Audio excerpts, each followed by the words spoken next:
Coming up in this episode of Stay Haunted, we give you the full rundown of Knott's Scary Farm 2018.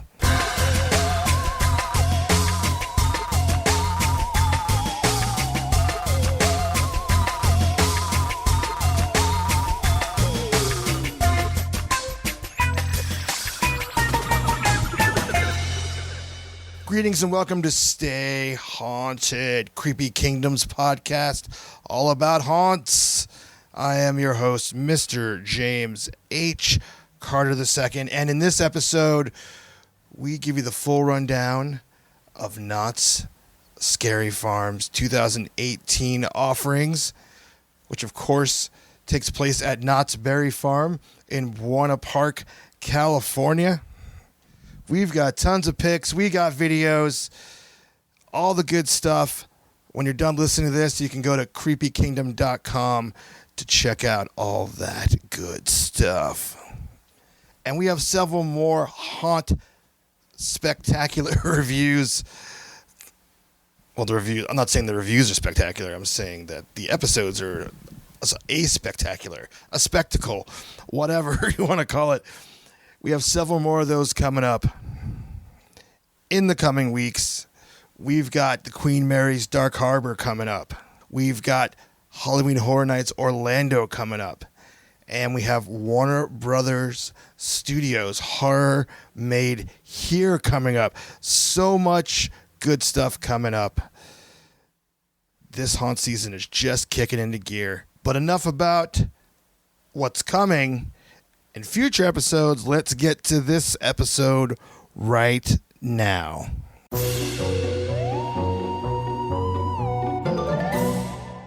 Okie dokie. We are here with the evil queen of the Creepy Kingdom, Miss Roxy Tart.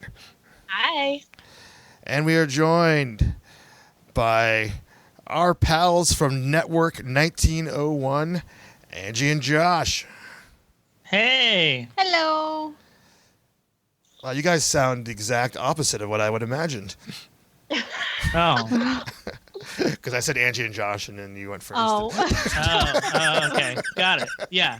Hey. Hi. There you go. All right. So, pleasantries out of the way. We are here to talk about the 2018 opening night of Knott's Scary Farm at Knott's Berry Farm in Buena Park, California. We all attended on what date was that? September 20th, I believe. Yes. Sure. Right. I don't know. James, you've got me so busy, I don't even know what day it is anymore. Right, okay. I know this has been quite the season, and we're not even halfway done. It's not even October, dude. Not even. Yeah.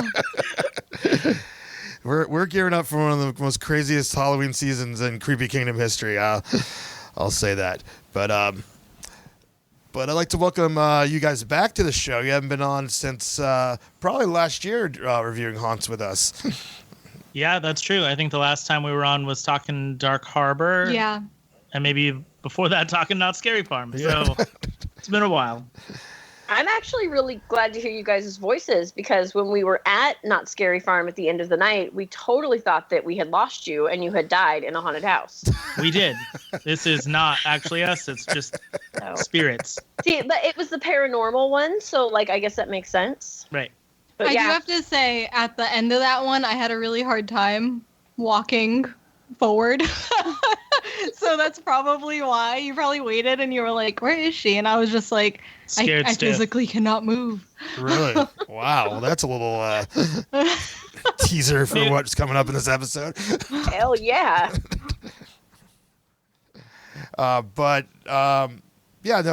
Last year, you guys were on for the Knott show, and you were able to go when I was not here. I was in Florida at this time last year. And that was the first time you guys had gone to Scary Farm, correct? True, yeah. And also, if I recall correctly, that was the first haunt that Angie had ever gone to.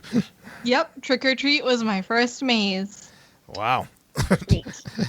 And Roxy, this is your first Scary Farm year, right? Yes.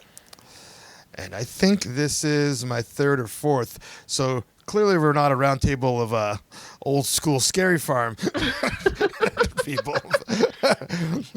But, in case you haven't heard any of our past Scary Farm coverage or you just don't know, Knott's Scary Farm at Knott's Berry Farm is the longest running haunted attraction ever. And they actually created the Haunted Maze. And this is their, I think last year they were celebrating, they had a milestone anniversary last year. It was either 40 or 45. It's 45. 45. This is their 46th time that they've done this. Jesus. Yeah. So, and they 46 years, and today this is my very first time ever. Yeah. 46 What seems years. so wrong with that?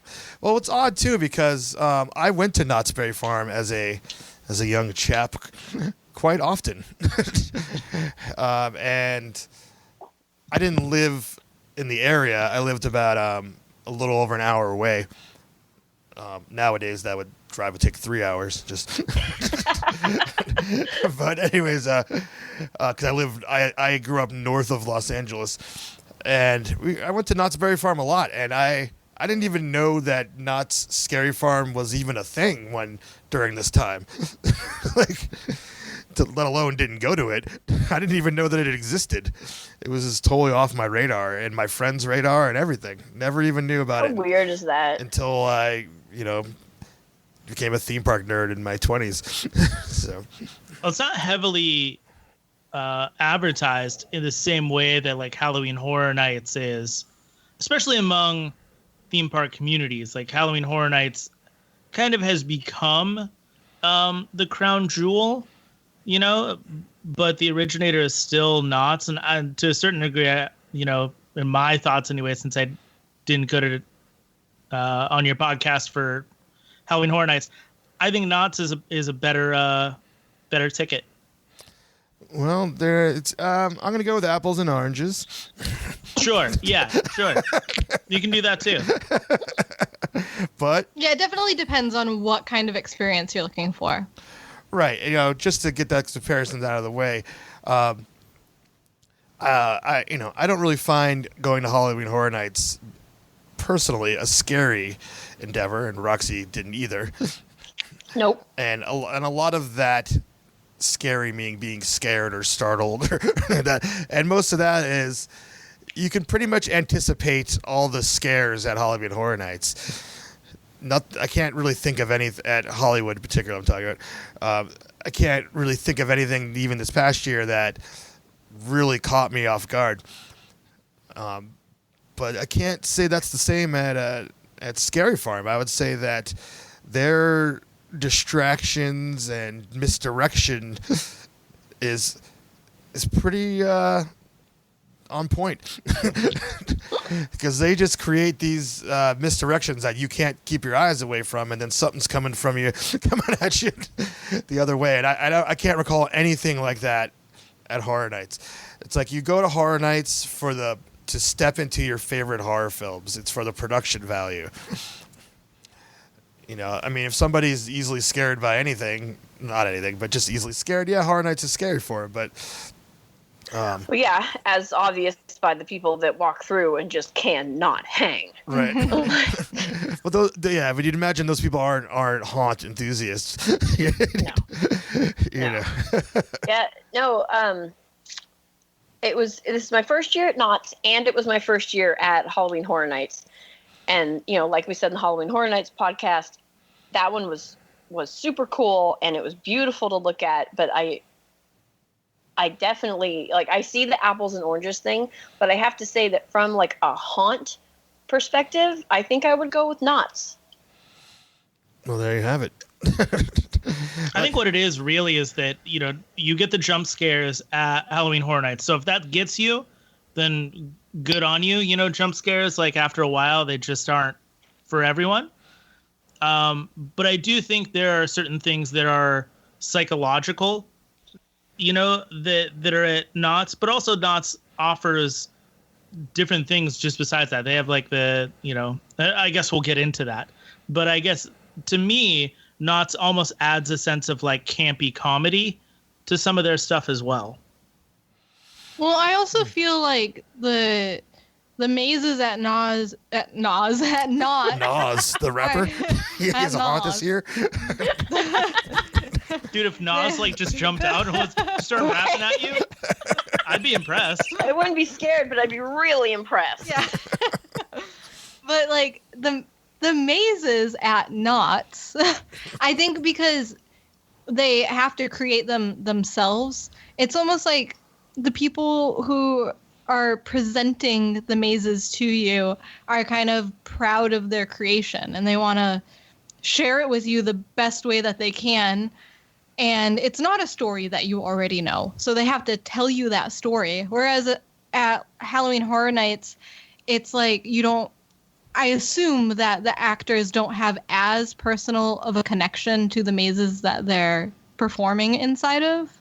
So I do wonder if like they're kind of putting on a better show at Knott's because they care so much about what they're doing. And that's not to say that the actors at Universal aren't great or that they don't care, but I would assume that that's kind of the mindset there. Yeah. It's easier to get away with being Stranger Things than being the Red Barn. Yeah, well, and the character's already created for you. Right. So you're acting out a character that already exists, whereas you're allowed to be a little more... Right. And redesigning a set that exists that you've seen versus having to start from scratch.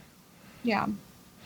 It's a different type of storytelling, right? Because when you go to a haunt based on something you already know, theoretically, you know the story already. And even if you haven't seen the movie, you have an idea Sure. of what it is you're going into. With originals, and I mean, most haunts around the country are originals, not based on anything, but originals at this level of quality, such as Scary Farm, they really start the storytelling, as soon as you walk in the house. So and whether you pick up on it or not is a whole different story. But I guess that's why they give you season passes so you can keep going. Right. But they'll give you backstories at their presentations. And what's interesting, too, is that, as we'll discuss, a lot of the mazes come back year after year. They usually have about a 3 or 4 year run. And when they bring them back, there's slight changes to them, which kind of continues this, not kind of, it literally continues the story a little bit. And you don't really have that liberty with the intellectual property. It is what it is. and Right. Yeah. That's a great point.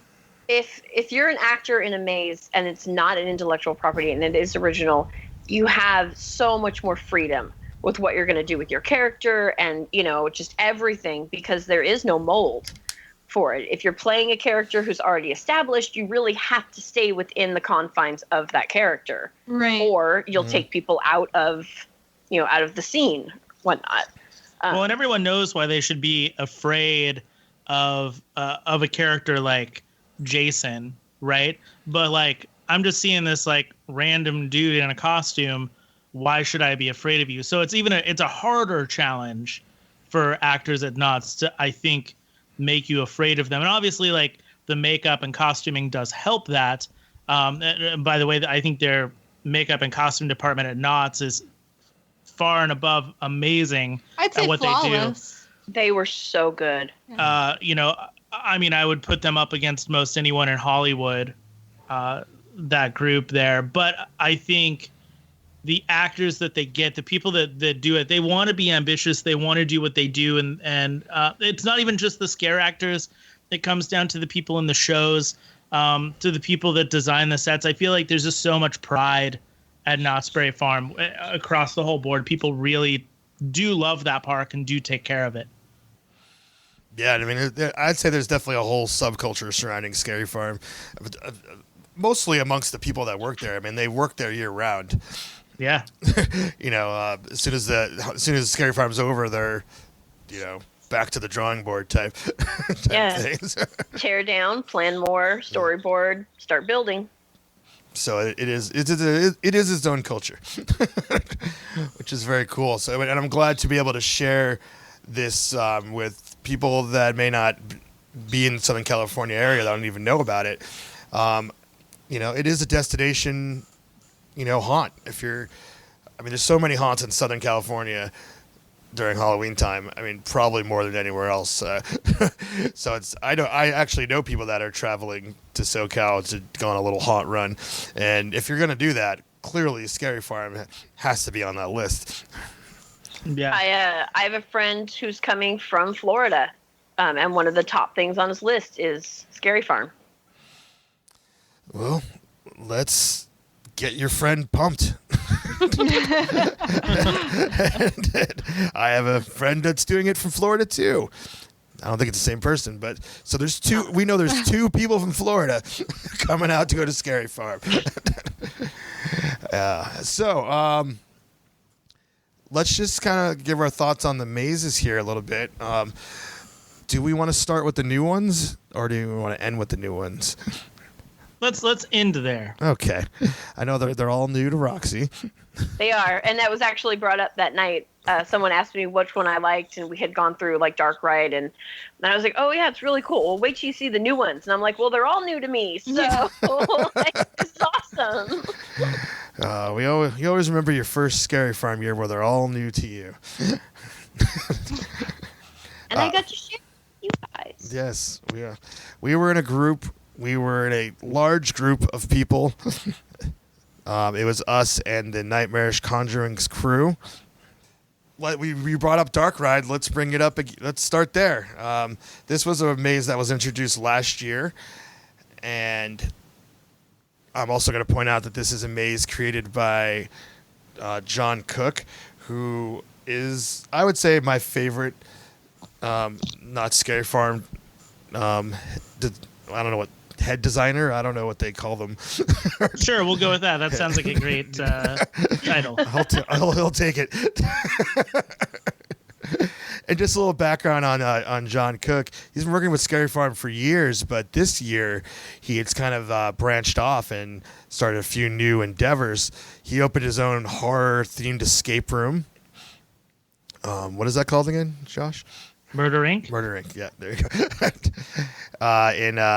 In the Inland Empire area, and he is also a consultant on this year's Dark Harbor, which all of us will be going to in a few days. So I'll have a review on that. And he manages all of those things, and he also is the singer in the metal band Winds of Plague, who tours nationally. And I'm just like, this guy could give out lessons on time management. Right? That's what I was thinking. I'm like, can I get a sit down with this guy? Because not just, just being in a band touring and trying to have a regular job wasn't enough. Right. It's like, let me just have 3 more jobs. It'll be fine. And own my own business on top. Like right, exactly. Right? At what point are you like, well, I mean, I like doing knots, and I've got all this other stuff going on. Maybe I should add 2 or 3 more things in to the Halloween season. Yeah. I would love to have him on the show, and so that's something that might happen to talk about after haunt season, of course. But anyways, this was a new maze, and the idea of this maze is that you get to walk through a broken down old seaside carnival attraction that's been overrun by evil carnies. That's the elevator pitch. And last year when I went through this, I was just completely blown away. I don't think I got a chance to talk about it because when I recorded with you guys, I hadn't gone to Scary Farm yet. No, yeah, exactly. So I don't think verbally I've just expressed my love for Dark Ride on the show yet, but not on the show, just to me. Just to you, yeah. I mean, I'm sure I was just hyping it up all lead up to it, but I loved it so much, and Shannon, she kept saying, like, I've never seen you so happy inside of a haunt before. Because essentially it's just this like dark ride theme park nerd paradise. It's just like... It is really cool. I love the fact that when you walk through, it really does feel like you are walking through a carnival ride. Yeah, I mean, You've got the track underneath you and the stuff that's fallen off, and it really, really does get that feeling. And now that you mentioned like a seaside, because that's not even what I was thinking. I was thinking like an old carnival ride. But now that you mentioned that, yeah, I could. If they had like put in the scent of like the ocean, it would have been total like Coney Island.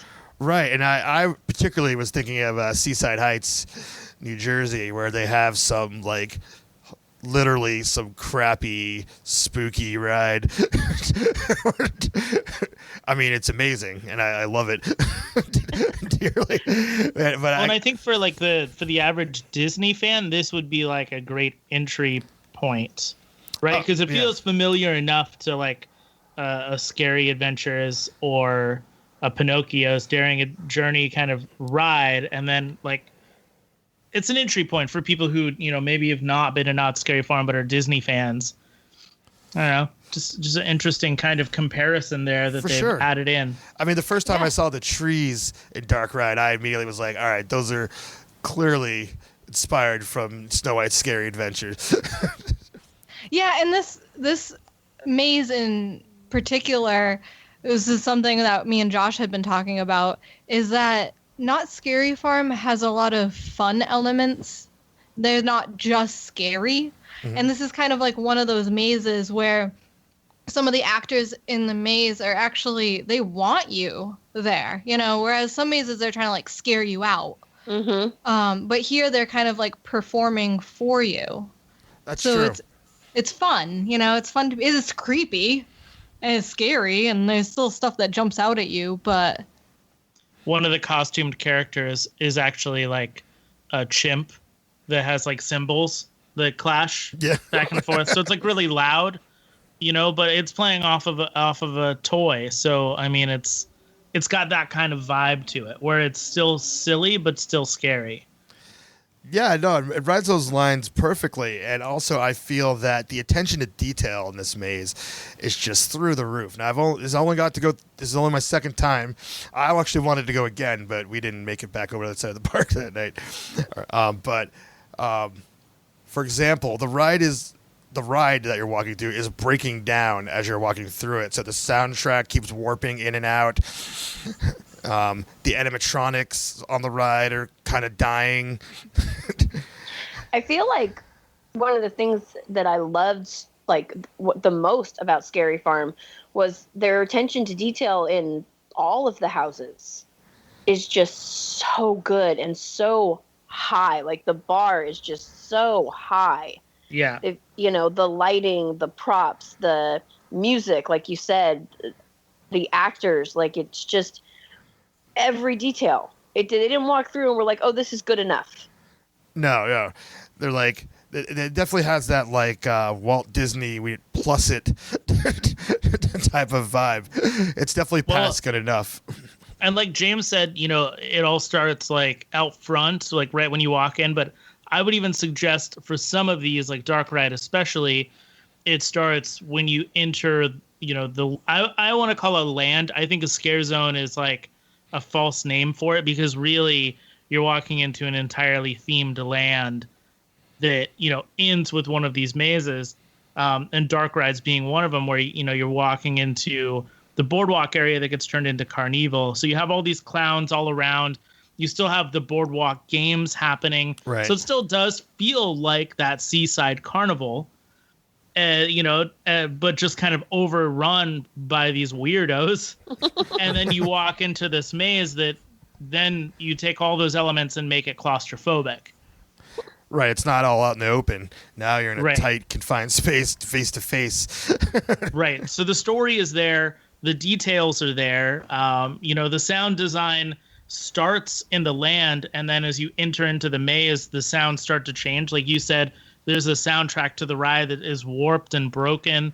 When you make it into the kind of grandiose main room of the entire maze, the music changes to much more fiendish, scarier sounds.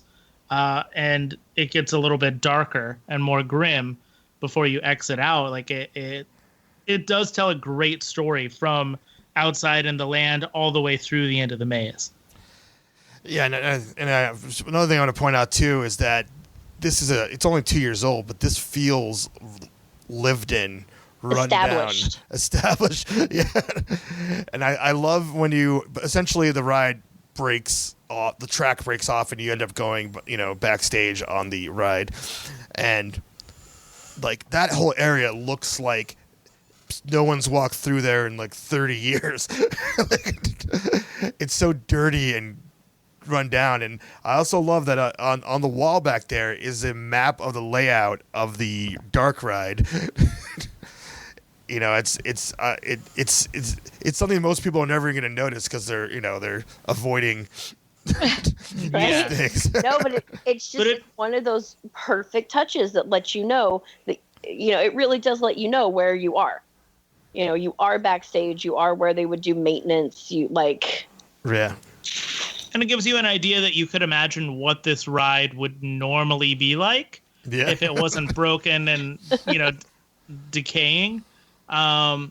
You could definitely be on this attraction and it would feel almost right at home at Knott's Berry Farm. They should sell that map in the gift shop or something.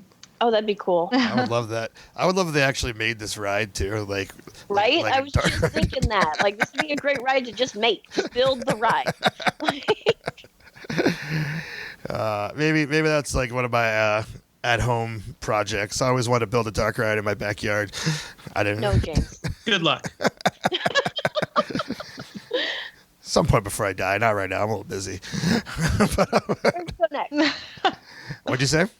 I said, so where do we go next? Oh, before we leave, I just want to say I do still feel that this is my favorite.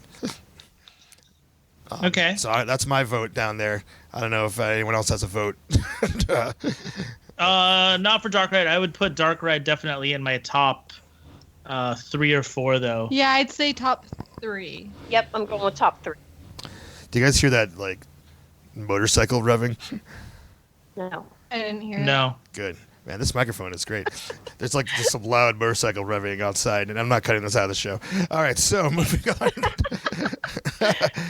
The next maze that we experienced, I know that Josh and Angie hopped in and out of our our group, so I'm just going by my memory of what we did, though, was Shadowlands, which this is the third. I think this is the third year of Shadowlands. And this is... what is the backstory of Shadowlands? Do you know offhand? Yeah, so I think the idea is that... actually, I can tell you what Knott says it is. All right. Knott that's what I was setting you up for. Yeah, so Knott says that Shadowlands is a fulfilling life, ensures a soul-safe passage into eternity. But what happens to the souls and soldiers slain in battle? Enter the hair-raising Shadowlands maze and fight off demon samurais whose souls are cursed to rot within the depths of purgatory.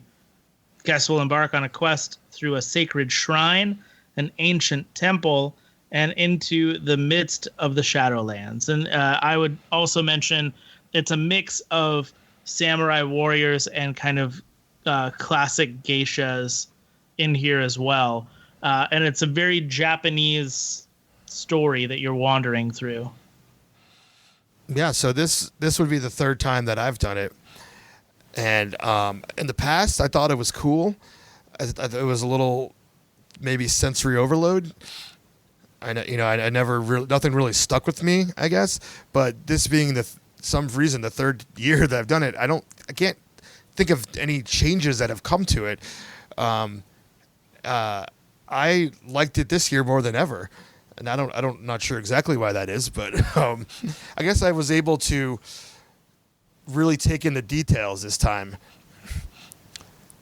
I think with this one, because it's in its third year, and I don't know, I never went the first year, but I do know last year there was more of an opening ceremony, and that was no longer there. However, it did seem like there were less scare actors in this maze than there were in many others, which did, like you said, allow you to kind of take in more because you weren't like, looking left and right all the time. And I think, I walked through this one slower than I did last year. Yeah, it must be why there was less actors. I think that adds something. And the set design is gorgeous, and it's some place that you're never going to see at any other park. There's no like samurai horror movie that like Universal's going to throw out there, So like this is an extremely unique haunt that if somebody were to say I can only get in a few mazes at Knott's Scary Farm, what do you suggest? This would be one of them that I would actually suggest because it's so unique. So you said there wasn't a lot of changes. I thought that animatronic was new, but I think I just had my eyes closed or something last year. Yeah. I was like, oh, great addition. Really scary. Yeah, it's a whole new haunt when you open your eyes. Yeah. So this Shadowlands is actually my favorite maze of the night. It was my favorite when we walked out of it, and at the end of the night, after all the other mazes, it still was my favorite. And I don't know exactly why, but you know how when you go to Universal and you walk through a maze, it's a property that it kind of brings back that memory of it. And if you love horror movies, it brings back that like nostalgia of the first time you saw it and whatnot. Yeah. When I was younger, my grandmother gave me a book, a Time Life series book, and it was just called Ghosts. And it had an entire section of it that was on Japanese ghost stories. So we walked in, and one of the very first things that I saw was literally right out of that book. Wow. That's yeah. cool. And it was awesome. And so that's the very first thing I remember about the house. And from then on, I was and I saw there were two other parts that were also, they looked like it was just pulled right from the pages of that book that I had. It might have been. Right? But and Japanese horror has become such its own niche, adventure into cinema. Yeah. That I think that's something that people would be interested in. That it's like, oh, I've never really watched like a Japanese horror movie. It's like, well, go through this maze and you'll get, kind of an idea of, it's a little wacky and a little insane, but still kind of creepy. And yeah, it's fantastic. I really enjoy this maze a lot. And I think sadly, this might be one of its last years. I feel like it's out of place where it's at. The carnival section, yeah. In the carnival section. And I feel like, out of all the other ones, it's been around a little while. I feel like it could go, but I really enjoy it still. Yeah, and it's beautifully done. I mean, I know we're going to say that about all of them, but the color palette is so good, and the sets are so good. And like, I have never seen a Japanese horror movie, so that definitely didn't influence it, but I loved the geishas, that was really cool. And it just, I don't know, something about it just set with me. That's my top pick of the whole park. Wow. And I just want to point out that I liked when we went through the evil brothel section. Yes. I wish that part was longer. I don't want to give it away, but I love what they use in that section to scare you, because it's different than anything that any other house is using. It's that sound effect that they're using to scare you is right. Not something that you find in any other house that I've ever seen.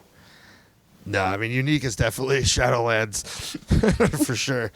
And this is another John Cook house, so there you go. Oh, and the bungees. That was awesome. Yes. And I will say one thing that's missing this year, well, it's literally missing, but I'm also missing it, was the house that they had for several years, which was called Voodoo, which was, as you could probably imagine, New Orleans themed. And that was the first time I'd ever seen bungees used in a haunt, and that was like. And they have a few. I think there's in another maze actually. There were a couple of them. But yeah, this was the first time that I'd ever seen that done. And the very first scene that we saw it done in that house was really impressive. It was really well done.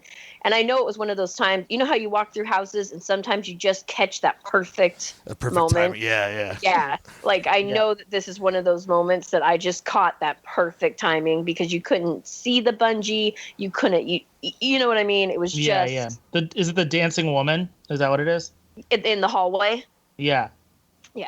That's, I think that's the standout moment of the entire maze to me. I'm going to go with the brothel, but all right. So moving on. No, the bungee's cool too. And actually, before we conclude, just the way that you explore all these little different areas, it's so intimate. I feel that this isn't really. I think they pace the line enough, so you're not really getting the conga line thing here. Yeah. And you really feel like you're going through like these little nooks and crannies. Well, and that's one of the things that like they did like with the voodoo one, and then especially in like the very first scene in the Shadowlands one, is you're being moved through a space, like a specific walkway that you're supposed to be moving through, but the way that the layout is of the land, you can see further than just walls. Like they're actually using props that you can see past to divide the space. Mm-hmm. So in this way, I think it really helps you to not feel like you're in a building, first of all. Right. But then it also makes that space just more interesting in general. It also gives you a preview of what of what you're going towards, and a false sense of security. Yeah. So very well done. All right. So the next one here we're going to go with, if my memory serves correct, is Pumpkin Eater. On its second year. So Josh, since you're so well at summarizing these things. Yes. This is okay. So first of all, I just got to say before I read the summary, this is similar to Darkrai in that the land that it's in, the hollows, bleeds into this, and it's one of the reasons why last year I said that this was my favorite, is because I felt the hollows and that kind of like New England style of Halloween. It just feels natural for Halloween. It just feels right, that harvest season vibe. So, anyways, but the summary is, as Knott puts it, survive the wrath of the murderous 7-foot-tall creature that haunts the old woods surrounding the hollow in the new maze, Pumpkin Eater. The notorious creature is on the prowl, hidden within the dark confines of the haunted town he once terrorized. To escape the sinister Pumpkin Eater's wrath, all that enter must go on a quest through the silent town of victims, face a cave of crawling insects, and solve the labyrinth of thorns that blocks the way out. All right. That's a very colorful way to describe the house. I feel like it could probably be a lot simpler. Yeah, I would just say enter the giant pumpkin. Right? Like as you're reading it, I'm like trying to remember. I'm like that was there because what I remember is squishy pumpkin. Right. That pumpkin tried to take me out. Squishy, moist pumpkin. Yeah. So this is one of my least favorite haunts. Not because I didn't like it as a haunt, and not because it didn't look cool, because it kept trying to, it literally was trying to kidnap me and keep me in there. Yep. I got stuck so many times in this haunt because it was just like grabbing onto me, and especially my hair. Because you guys, and the people listening don't know, but my hair was in an updo that night. It usually is. It was in a curly updo. And there's all this stuff like pumpkin seeds and like you said, thorns and this and that hanging. And it just kept getting stuck in my hair. And so I'd go to take a step and like it would whip my head back because I'm stuck in this pumpkin. By the way, these seeds and thorns are fake. In case, for the listeners at home, they're not actual pumpkin seeds. Enough that it was trying to keep me there, James. And they were also giant sized. So the seeds were probably the size of your head. I have big hair, okay? Yeah. It's almost reminiscent of like James and the Giant Peach. Yeah. You know, like when you walk in, it's very reminiscent of like what the inside of that is, although a little bit creepier. And you get that New England vibe still continuing. But this was my favorite from last year. And I would transfer it back quite a few notches. This year, I didn't feel like it was nearly as impressive. And I don't know why that was. I mean, I'd say it's exactly the same. I don't recall any differences to it. Yeah, I don't know what great experience I had last year that didn't follow through this year. I liked it a little bit better than last year. I think I was so grossed out last year because they really make you feel like you're just getting slimed all over, and in reality nothing's really happening. It's a combination of water dripping on you and squishy sound effects and, and stuff like that. It's very effective. Though. Yeah. It does. You're right, though. It feels slimy, even though it's not. Your brain is telling you the whole time that you are walking through this gook. Yep. Yeah, I feel like so far we've covered Dark Ride gives you kind of that like fun and awe and wonder, and then Shadowlands gives you like kind of more of like a classic mysterious feel. This one is just like straight up gross, which for me, like, that's scary. Like bugs, but like bugs outside for me are fine. But the second I'm like in a room with bugs, I get really freaked out. This one had bugs, did it? It does have bugs around, yeah. Yeah. They're crawling up and down the walls. I mean, they're giant bugs because you're supposed to be shrunken down. They had some were just like, props. Some were projections, I think. I think they had projections. Like larva kind of things, right? And then they had like an animatronic one that was like I think like a worm or like you said, larva or something like coming in. Oh, like something had nested in the pumpkin. Yeah. You know what? I never realized we were supposed to be shrunken down until you just said that. That makes the maze make a lot more sense. I thought everything grew big. Peter built his own or like grew a really big pumpkin and was like, this will be the pumpkin that's the house for all the people I kidnap. That's kind of the way I was looking at it. But so in this story, when do you shrink down? Like, I'm totally confused. I believe that you shrink down it's not right away. It's not. It's definitely not right away. No, it might be like about halfway through. I don't know the exact moment, though. See, James, we shrunk down, and the seeds are not huge. All right, okay? The regular size. Regular seeds, you're little. Well, that's fun. I didn't even realize. I honestly didn't realize that at all. I didn't either. I didn't get that we shrunk down either. I was thinking it was the opposite, that this was just a giant pumpkin and like it had a town inside it or something. I don't know. I don't think too much into these stories. We're all we're just all so sad about the closing of Bugs Land DCA that right, so we can't think about those kinds of things anymore. No. Anyways, and still dealing with the closing of Honey, I Shrunk the Kids playset or whatever it was called in Hollywood Studios. That our brain is just not allowing us to go that way. But that makes me like it a little bit more. I would say since I was expecting the grossness, I was a little more mentally prepared for it. It got me to enjoy the maze a little more this year. Whichever one of you warned me about it being gross, I don't know who it was. It was someone in our party. But whoever it was that said it, I really, really appreciate that. That was me. Yeah. Okay. Thank you. No problem. I just needed you to know that things were going to touch you. And it was and no actors touch you. So when I say that, but things on the wall hang down and they are wet.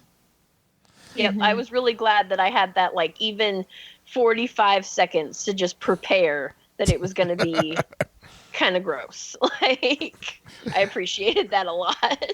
So I think Pumpkin Eater wins the gross award of the night, huh? or making you feel gross. There might be more. But in a way, again, unique. What other maze have you ever been in that's been gross out horror? Right? How I can't think of a single other time that I have walked through, and I mean, you know, it has been a long time since I did haunts, since I like personally did haunts. So what they have now is a lot different than what they had then. But I can't think of another time when I walked through something where I physically felt one way and it was not actually happening to me. Yeah. That's hard to pull off, especially with jaded adults. Right?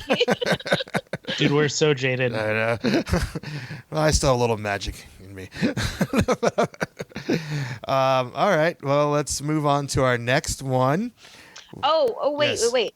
That scare zone, you were talking about it being like, you know, the New England vibe and stuff like that. One of the things that I thought was super cool outside the haunt was the soldiers going through.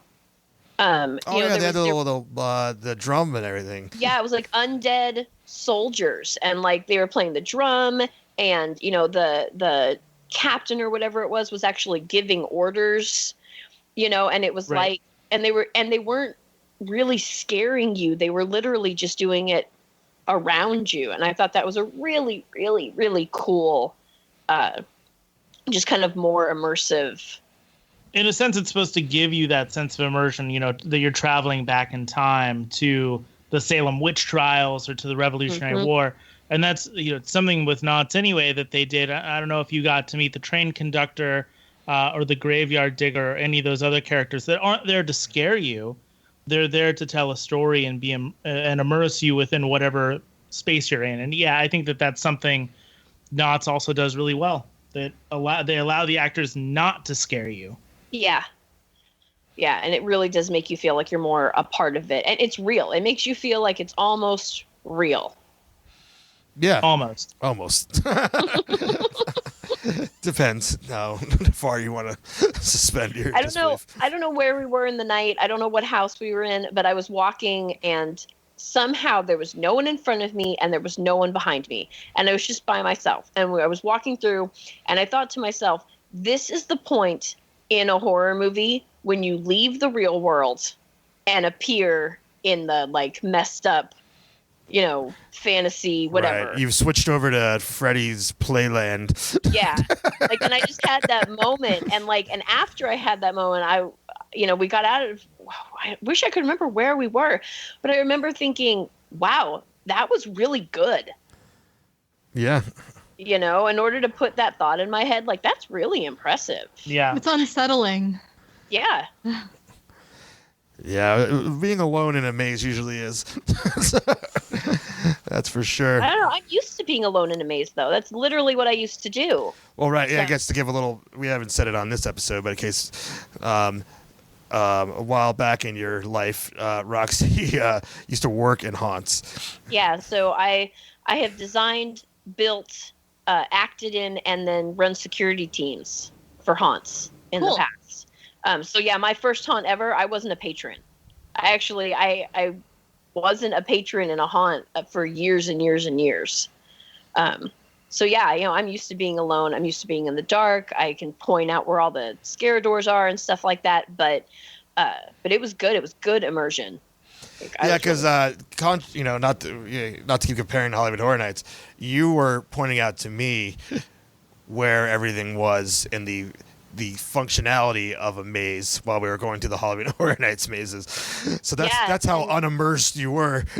Yeah, you know, I knew exactly how to get backstage, and I could see the hidden doors, and I knew where the pop scares were. And at Knott's, I barely remember seeing any of that because I was so into the haunts. That's really cool. That's interesting, because you would think that that wouldn't happen at Universal. But well, on to our next one here. This is Trick or Treat Lights Out. Josh, you could read us off there. I wasn't prepared. You weren't prepared to give the words to Josh. Yeah, I just threw that out. You didn't even see even coming, Angie. All right. As Knotts explains Trick or Treats, Lights Out. Lights Out. Sorry, the second version of Trick or Treat. It is, yeah. I'll get into that when you're done. They describe it saying, "Are you afraid of the dark? You will be. Armed with only a faulty flashlight, explore the creepy house at the end of the street in the upgraded Trick or Treat Lights Out. Face the terrors of the house in complete darkness as your interactive flashlight reveals the horrors hiding in the shadows, featuring new state-of-the-art effects, unexpected scares, and other eerie surprises." So before we get into this, I believe the first year I went was the first year that this maze was there, and it wasn't Lights Out version. It was Lights On. And they definitely explained a little more what was going on. As we exited this time, when I was talking about with Roxy, she was kind of confused on why the Wicked Witch of the West showed up. I was so confused, you guys. It was cool walking through. I loved the flashlight. I loved the effects. And then we got to the end and we walked out and I'm like, can someone please tell me why the Wicked Witch of the West from The Wizard of Oz was at the end of this house? And so I feel like when the maze first came out, they gave a little more fleshed out backstory about what actually is going on in the house. And now they're just kind of saying how cool it's going to be with the flashlights in their description. They don't really explain like the story. And I don't recall it exactly. But one thing is that the Wicked Witch of the West, that is not really her, but looks a lot like the Wicked Witch of the West, is an old school, not Scary Farm character from the original run. Yes. And her return was this Trick or Treat maze. I don't know after how long or anything like that. And so the witch, as I believe they just refer to her as, has is causing havoc in this house that you walk up to go trick or treating to, and that are drunk. Okay. Yeah, I had no idea that was the story. I assumed that it was like there was a Halloween party with like adults, I guess. Mm-hmm. And that was just like, I don't know, they died or something, and that was their spirits still in their Halloween costumes haunting you. Right? I don't know. Yeah, that wasn't what they were going for. Yeah, I'm with Jim. I always believed it was her house. Yeah, I think that it is her house. I mean, again, I'm not recalling exactly what the backstory was, but there's, but the maze itself, without the light, the flashlight lights out type thing, is such a fun, like when I think of Halloween stuff, especially from my youth, like growing up in the 80s, the imagery and the things you saw in this house, like that's what this house was to me. And so I enjoyed it in general. And I also kind of thought this would be a great maze before the lights out thing for people that are never done haunts before, that might be, scared or worked up, that to start here. I wouldn't say that's necessarily the case now with the lights out experience, because I definitely think it amped up the creepiness quite a bit. I felt like I really liked it. The Wicked Witch aside, because that was at the very, very end, and then I just got confused. I really liked it. I thought that the flashlight was a cool effect. I liked it when the flashlight goes to a black light and you can see the stuff on the wall. But what I felt afterwards more than anything is that I just missed so much. There were so many cool effects and cool stuff going on in that room with the books overhead. Yeah, it's incredible. I wanted the lights on. I feel like I missed so much. I could go through that house 30 times with a flashlight. Yeah, I think this is an experience that they created for the return guest. I don't think the best way to experience this house is lights out. I think it'd be cool if they did it. You had not an option, but maybe if they had certain nights that were lights on and certain nights that were lights off, or something like that. Because I believe I'm the only one out of all of us that has done the lights on experience. True. And there's definitely a lot going on there. it's not necessarily as scary. I mean, it probably isn't even scary at all, to be honest. It's just Halloween fun, like. Yeah, it definitely seems like one of those things where with the lights on, it's incredibly entertaining, but it's not scary. And with the lights off, it makes it scary, but you miss so many details. But I think going through the experience of the lights off is a very fun experience because you have that personal sense of discovery because, you're controlling what you're pointing the flashlight at. Yeah, and what your experiences are in it aren't necessarily what your friends' experiences are in it. Right. So it's and that's something that, it gives it a lot of walk through ability, especially since you're saying, Roxy, that you want to, you feel like you missed out on a lot. Yeah, I want to go back a few times. Like I would love if I could go back and nobody would rush me through the house. Right. It's just definitely one of those houses that would be cool to just go at your own pace. Unlike the giant pumpkin.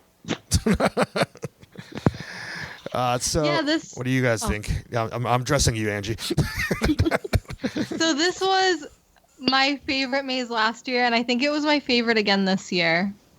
And I think I like that kind of classic theming, but also I said before they do a good job of making you not feel like you're in a building. And this one, I mean, I guess like the theme is you're in a building, but it doesn't feel like you're in like a warehouse building. It really feels like you are in someone's house when you're walking through this.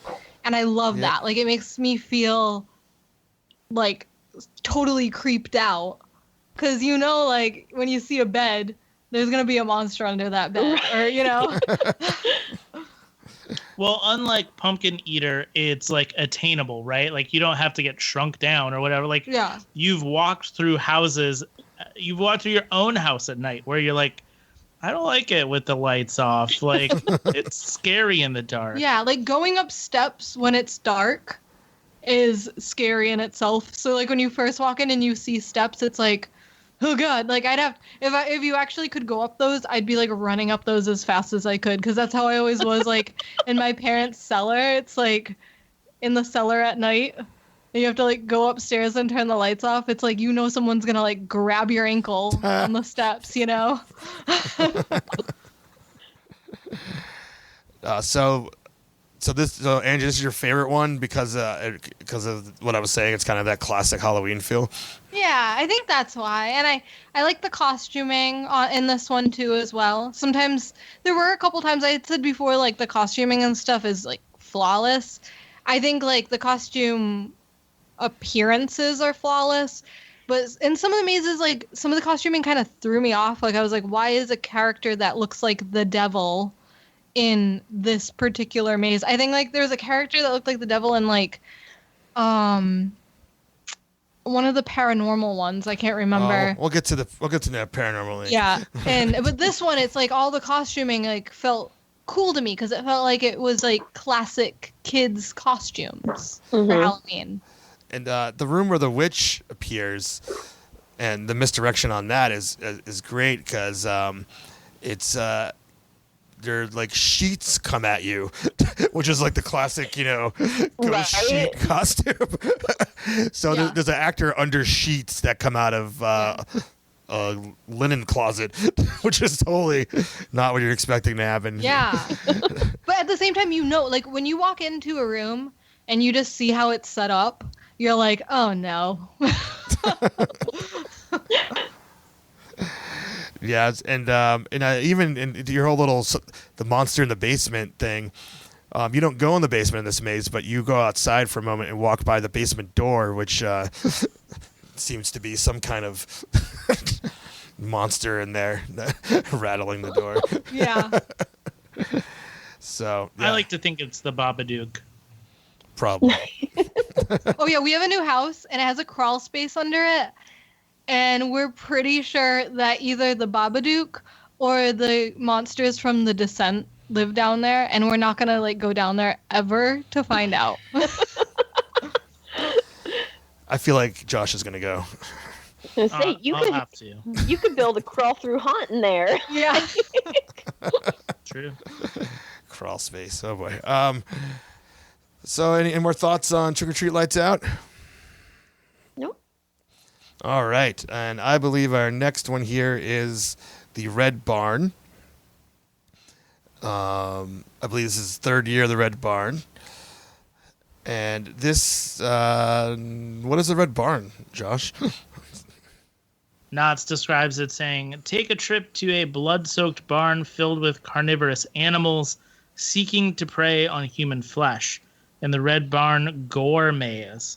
Legend has it, the farmer who owns the barn was transformed into a heinous creature that sends his sadistic sons to ensure his legacy.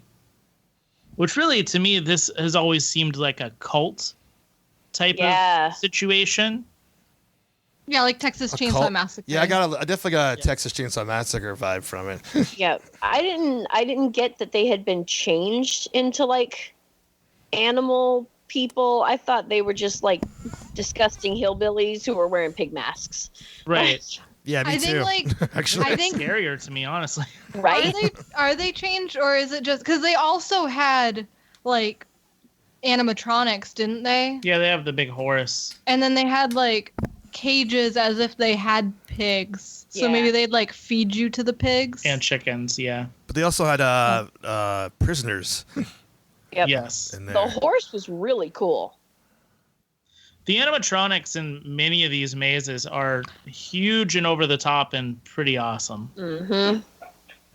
I wish really badly I had gotten a better photo or video or something of that horse, because it was so impressive, and like I wanted to show it to people. And this one, more than any other, I think did have, like, it explains that it's gory. I think it did have that like body horror element more so than any of the other mazes. Mm-hmm. Yeah, a lot of haunts will just be this type of haunt. Like just the bloody, gory, gross you out thing. And Also, oh, sorry, James. I'm just saying, I'm glad that Knott doesn't overdo it with that, because that can get old real fast. Yeah, this was like one chainsaw. The one chainsaw in the whole park was here. Yeah. Mm-hmm. I also felt like this was the most interactive between guests and the actors, at least for me and for Shannon, because we were walking together. But more actors talked to me in this house than any other. Yeah, you're right. It's you are invading their space, and instead of very much. and they're trying to lure you in, I think. Yep. I actually scared one of the actors in this house. I felt kind of bad, but not really. It was awesome. How did you do that? He came up behind me and put his face up to the back of my head and sniffed me and was like, ooh, I'm going to follow you now. So I turned around, linked my arm through his, and was like, all right, sugar, let's go. He jumped back like 3 feet and was just, and then went the other way. You're not supposed to touch the actors, right? Hey, if they can touch me, I can touch them. And then later on in the house, which I think was the end, which is where the dad was with the guy in the wheelchair. Yeah, close to the Like end. that whole scene was just, for both me and Shannon, more so for Shannon, was just awesome. Yeah, because- you really felt like you actually went into these crazy, sketchy dudes' living room.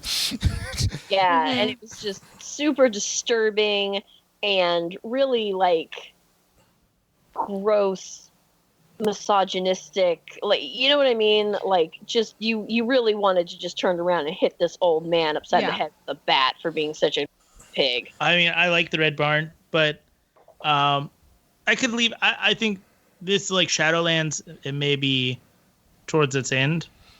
Yeah, I feel like they could do something else in that space. I think Shadowlands and Red Barn premiered the same year. So, Yep. So they could both be going. My thoughts are, the first year I went was the last year of another maze that was in the space, which was called Pinocchio Unstringed or something like that. And essentially it was a haunt version of Pinocchio's Daring Adventure, which I loved. So I like that theming a lot more. I'm not super into the, gory barn hillbilly haunt theme. See, I really like when it's like people that are scary, and that's why I liked Voodoo so much, which obviously isn't there this year, but it's like just kind of messed up people that want you. Like, it's kind of real, Yeah, That's no. actually scary. Yes. Like, that's real. That's actually scary. Like ghosts and stuff like that, you can tell yourself that's not real. Right. But messed up people, that's reality. Yeah, no, I don't dislike it. I'm just saying I like the one that was there before, and it's a similar path. I mean, I'm sure it's the same walkthrough. So not your preference of genre. right. I'll go with that. Also, I'm going to say that something happened in this one that happened to me 3 times tonight, or that night. And it's never happened to me before going through any haunt. Did you pee your pants? Yeah, 3 times. No. How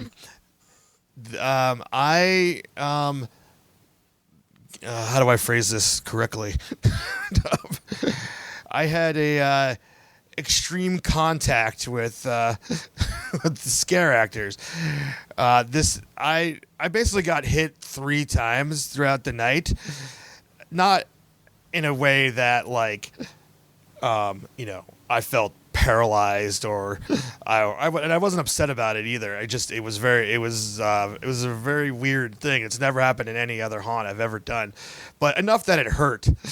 It wasn't just a tap, and I will attribute this to opening night, just everyone getting their bearings and their things like that. But part of the fun of going to haunts and walking through scare zones is all these people are trying to get you to jump, and they're coming at your face sometimes with weapons and all these things. And the whole time you're like, oh, that's cute. They're never going to hit me. Then they did. Then they did. See, and I was really surprised when James was talking about this that night, because I constantly get touched. Really? At haunts and in mazes. So I did not know that wasn't a normal thing. Yeah, I mean... The only go ahead, Angie. The only time I got touched was in the depths, and I can talk about that when we get to it. That sounds like an after-school special, the way that you said that. I was touched in the depths. Jeez. The more you know. Things got really dark there. I was like... Well, I don't know. I don't know. It's weird. The very first haunt that I ever did was still back in the day when we had what was called the 4-foot rule. And you weren't allowed to come within 4 feet of the patrons, and they weren't allowed to come near you. You could not reach them at all. Okay. And everyone was behind half walls. Okay. Obviously, that is not how it works anymore. No. But I'm constantly getting touched, poked, groped, like whether it's on accident or on purpose or what. So like when you were like, I've been, assaulted 3 times tonight. I'm like, I'm assaulted every time I walk through a haunt. Wow. Were you hit with like a thing, or like, do you know what you were hit with? Yeah. I mean, well, in the Red Barn, what happened was they had an actor do the bungee jump thing, and we connected. Oh no! Yeah. Did he like karate kick you from like 5 feet away? No, I think he connected with his hand. That bungee was way loose. Yeah, in the Red Barn. Yeah. So it was Shannon and then me and then you, right? Yeah, I think so. Yeah. Yeah, I think you were behind me, and he went in between me and Shannon. And if he hadn't hit in between, he'd have just smashed into one of us. Because he came all the way out past us. And then I guess he jumped again and actually tagged James. So that, I feel like that bungee needed to be relooked at. Right. And I want to stress that I have no injuries from this. I'm just saying that there's no way that this was part of the show, is what I'm saying. Right. Yeah, totally. That, because it was the impacts I had caused pain. It's just like, I was like, huh, okay. James, don't hang out in the mosh pit if you can't hang, bro. No, I can hang. That's the thing. I can hang. Don't worry. I was reluctant to bring it up on the show, but I just figured, I don't know. I haven't had that experience before.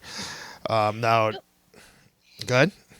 I was going to say, but it is good that you brought it up on the show, because it is something that if you're going to go to a haunt, especially these haunts where there's no barrier between the patrons and the actors, it is very possible and very likely that you are going to get, bumped into or hit, or not maliciously, but yeah, definitely. It's a lot of people. It's very dark, and it's going to happen. So it is something that I feel like people should at least prepare for.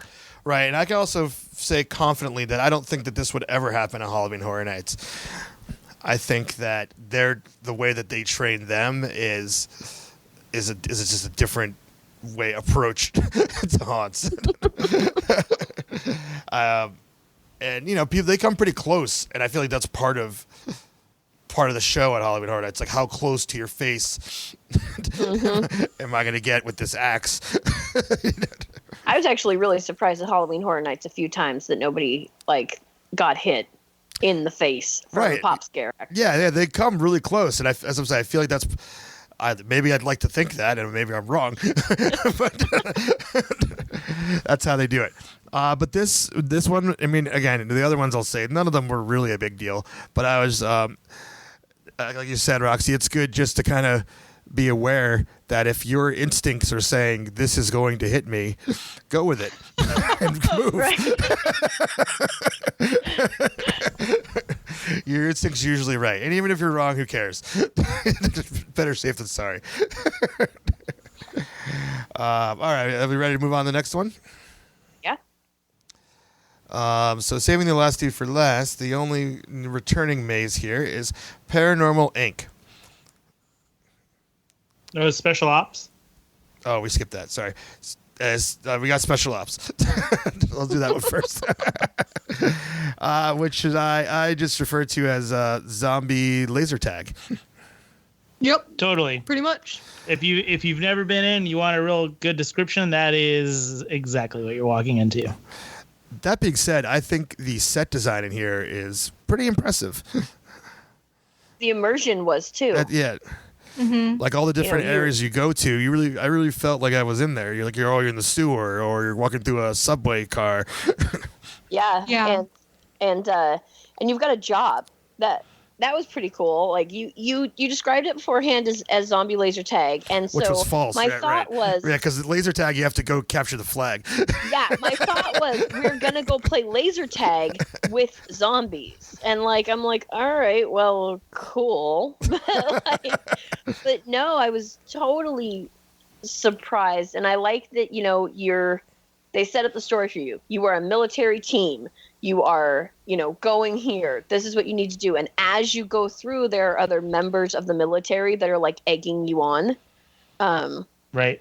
And encouraging you, which is totally different than any other haunt. Yeah. I definitely shot some of the military people on accident. Oh, yeah. You just start shooting everyone. Yeah.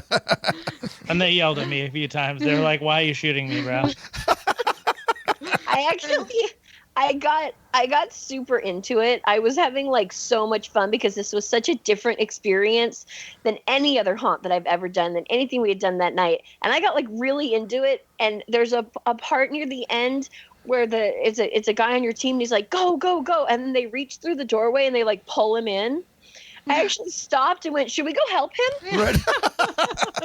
There's a part in the maze as well. I got kind of immersed too. And there was a part in the maze where you have to duck down and go under some it's like scaffolding or whatever. And I didn't duck enough, and I scraped the entire top of my head. Luckily, I wasn't bleeding out, but I definitely had a badge of honor from that one. So you're infected now, though. I'm infected now, so I guess I'll see you guys next year at Special Ops. Yeah. This is another one, though. They did a really good job with the space design. Particularly, there's like one part where you're running through, and it's kind of like you're supposed to be in this like I think the whole thing is like you're in this kind of industrial city space, and in this particular scene, you're kind of in like almost a back alley or like parking lot or something. There's dumpsters and chain link fences, and there is like a set path to walk through, but the space that you're in is actually not very confined. But the way that they have the props set up and the people and everything, that defines like the space that you're not supposed to enter. Right. And I like that. I like when they do that, when you're not just going down like narrow hallways the whole time. Right, and that was literally outside at that point. It was? Okay. Yeah. I wasn't looking up. I was just like, oh my God. Yeah. The other thing I wanted to, because you said an area that you run through.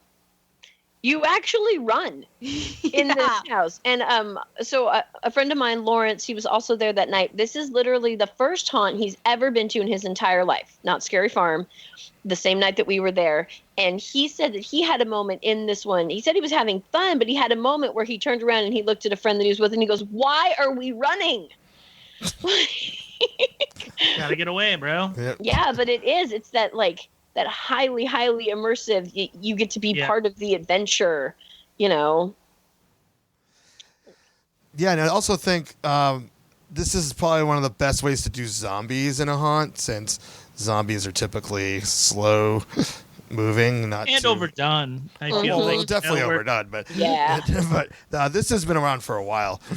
This is definitely not its first year. It's at least 4 years old, if not 5 years old, and my only kind of devil's advocate thing about it, which I don't really know how to improve it or not, is, you know, essentially there's only so many zombies, so everybody's shooting at the same the same zombies. Yeah, I sucked at this game, you guys. Like, really bad. I had hella fun, and I thought I was doing really good until the end, and I looked down and I was like, 4? I thought we were killing everybody. I thought I was going to say like 25 or something. Right? So maybe that's the challenge, is to shoot them before your people on your team do, because they can only be shot once. Maybe so, yeah. Yeah. So I don't really know how to change that, but I mean, whatever. It is what it is. It's definitely a unique, fun experience. I'm sure there's other experiences like this. I believe it's on its opening year, or if it's not opening, but at least the first time I heard of this, which was in 2014 when I was not there. The area that you did this in was all of the Camp Snoopy area. Okay. Which is, for a reference point, where Pumpkin Eater was in the Hollows. And I'm curious on how they had that set up. But this, I feel like it probably wasn't as good, because it just seems like a bunch of stuff over Camp Snoopy. Yeah. So I'd imagine that this layout is a lot better and it feels a little bit more permanent. Right, and a little more confined. Yeah. So maybe it was just like laser tag before, where you just kind of maybe so. Right. You just kind of roam on your. You don't follow a course. You just kind of roam free.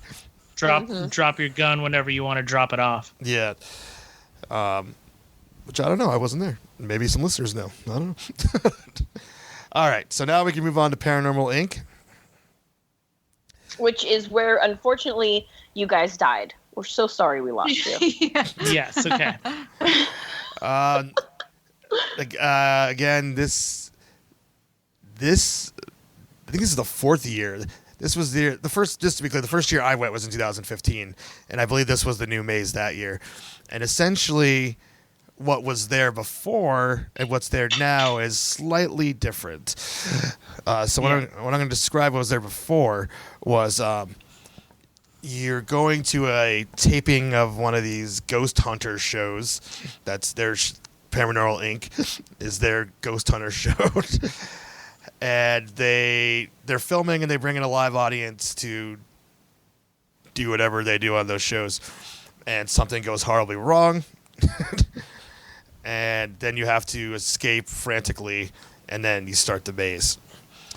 Now, what used to happen, I would say, was about a 5-minute, maybe 3-4 minute experience at the beginning of the, where you actually felt like they were showing you doing a filming of their ghost hunting TV show, and then something goes wrong.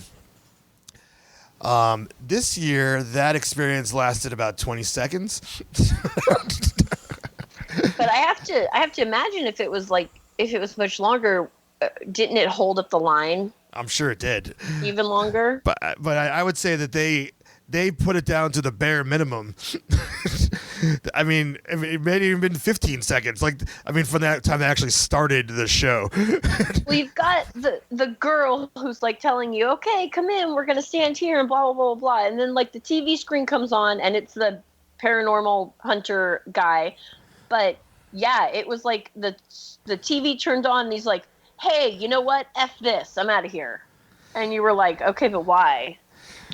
Right. I feel like they just rushed that along as small as possible, which I have mixed feelings about, because I feel like the first times I've done that you're standing in there and you're watching this show. It gives you have a moment to gather yourself and collect and assess your surroundings and kind of wonder where is this going. It's not the same as every other haunt where you just start walking through something. It looks like you're watching some kind of a show and you don't know what's gonna come of it, and then chaos ensues. With this one, chaos ensued immediately, and it was chaos. On top of that, for some, I guess you're in a old abandoned asylum. I will say overall, the story of this is so bizarre, and I always have such a hard time figuring out exactly what's going on. This year, I will say I have a little bit better understanding, being it the 4th time I've done it. But anyways, when the chaos ensued, there's 2 paths you can go on, and essentially, for the most part, those 2 paths don't really connect until the end of the maze. So you can have 2 different experiences, I assume. But which is how we got separated, right? Yeah. Yeah. Well, what was weird about it was that every time we've done it, and I mean me and Shannon in particular, we're close to the right side. So we have to go on the right side of the maze. So we purposely went to the left side so that we could go on the left side. But somebody threw a stretcher in front of us. This is another time that James got insulted. No, this was not. I wasn't even counting that. I was insulted. I wasn't insulted or assaulted. I was just like, first I thought, I'm like, wow, they're like projecting stretchers out into the crowd, and then I noticed that someone was actually pushing it there. Because I was like, man, that seems dangerous. I thought that was pretty awesome, but then I realized they were blocking us from going to the left. Now, did you guys go to the left, Josh and Angie? Yes. Yeah, we. So you must be on the other side of that stretcher then, because I think we pushed it out of the way. Maybe we were the ones that pushed it into. maybe that's what was going on. Oh, it all comes together. Yeah. We're like, every man for themselves. You know that guy on the bungee? It was me. Oh my god. No, this was actually one of my least favorite houses because I really did not understand what was going on most of the time.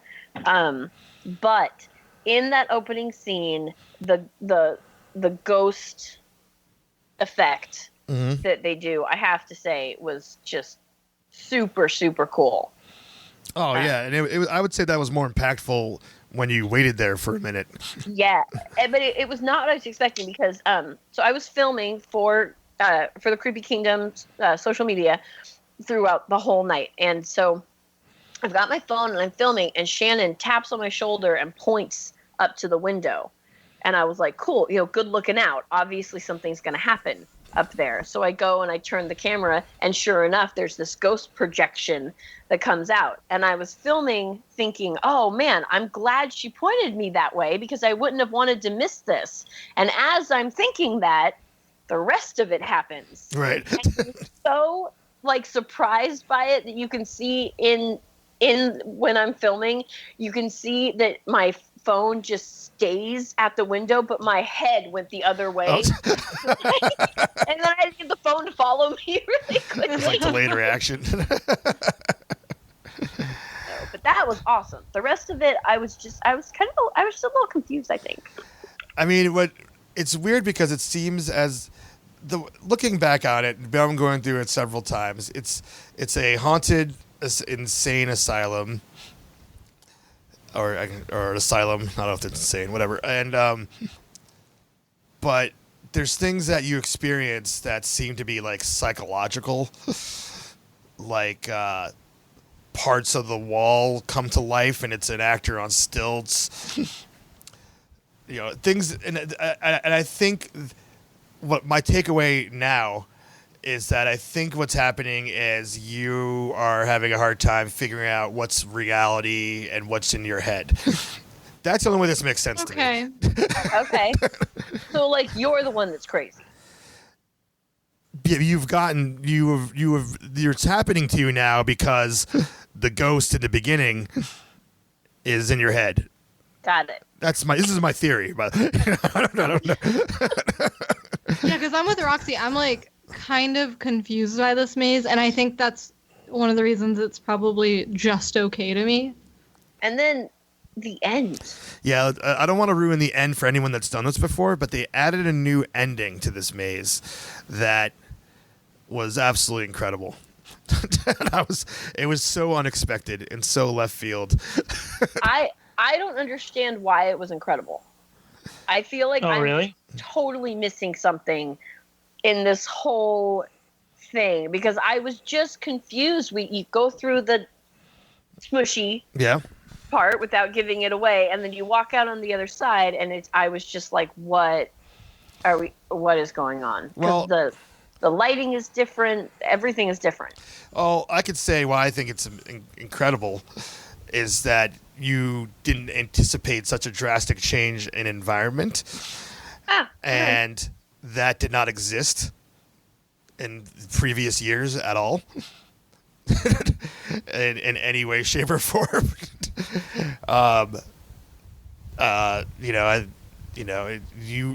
I've never been in a maze where I felt like I got transported somewhere else.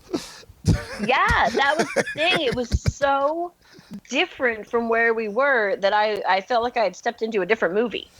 Yeah, like someone changed the channel. It made me really want this because you're essentially time traveling, right? And it made me want to think that they want to continue having this maze, but maybe put that moment where you time travel even earlier within the maze, maybe halfway through. Because they did such a great job with that transformation, going from decrepit old hospital asylum to being this beautiful, hospital with these nurses that were taking care of patients. I think if they put that sooner in the maze, it would become my favorite maze, probably out of everything there. But then how it probably wouldn't continue to be scary after that. I think it's scary in the same sense that like The Shining is scary, where it's like it's almost like too perfect and too silent, in that way, like an abandoned hospital that only has nurses and no patients. Right. Kind of weird. I did in that final scene, and like I was super confused. We walked into it. Hella confused, and then you walk down the hallway and there's that effect next to you, and fantastic. And that that was a really cool effect, but it gave me a moment of, okay, this isn't real. What you're seeing now isn't real. This is fake. This is what someone wants you to see, or they want you to feel safe, or right. You know what I mean. And that kind of continues on with my the ghost is in your head theory. Yeah. Mm-hmm. Yeah, looking at it like that, it does make way more sense. The whole thing. Like, it's a good theory, James. Thank you. So this was the second house that I was assaulted in.